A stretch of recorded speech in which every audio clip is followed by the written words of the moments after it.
your business doesn't support the loan. Well, you may have to provide a personal guarantee or get other people to provide a guarantee of the loan.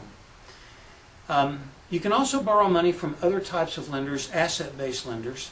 Asset-based lenders are typically they do things like discounting on accounts receivable. These are factoring companies.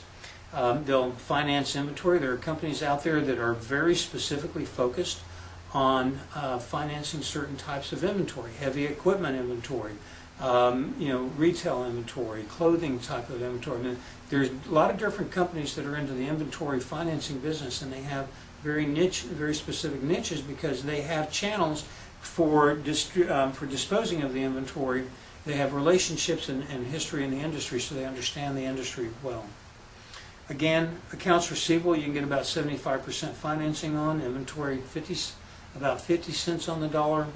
75 cents on the dollar for equipment and real estate, depending upon the quality of the real estate, maybe up to 90%.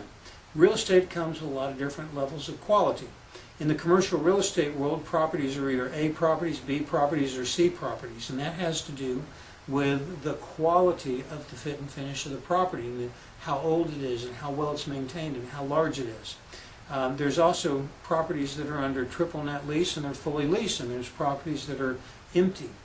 So the quality of the property and the quality of the revenue sources that are on the property will have an impact on how much money you can borrow on the property.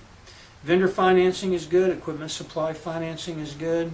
There are commercial finance companies. GE Capital is one of those.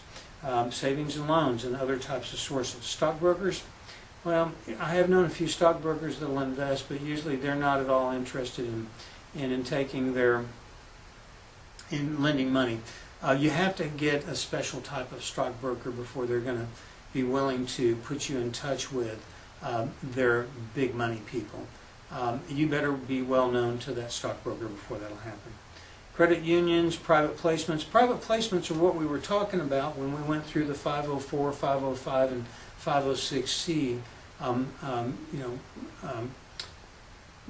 Alternatives, for raising capital in the simplified registration process discussion. And then you have the SBA. Just because you're borrowing money from the SBA doesn't mean that it's any easier. In fact, a bank is still lending you the money.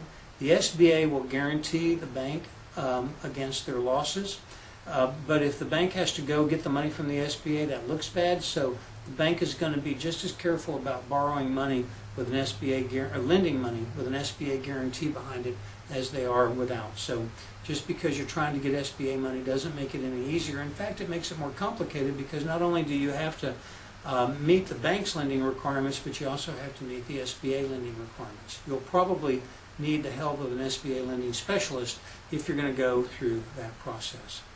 SBA guaranteed loans are very popular. You can see them ramping up. The SBA is very involved in the lending process and has become more involved over the last few years because of federal mandates to help small businesses recover from the economic downturn of the late 2010 period. Factoring accounts receivable, leasing, credit cards, these are all alternatives.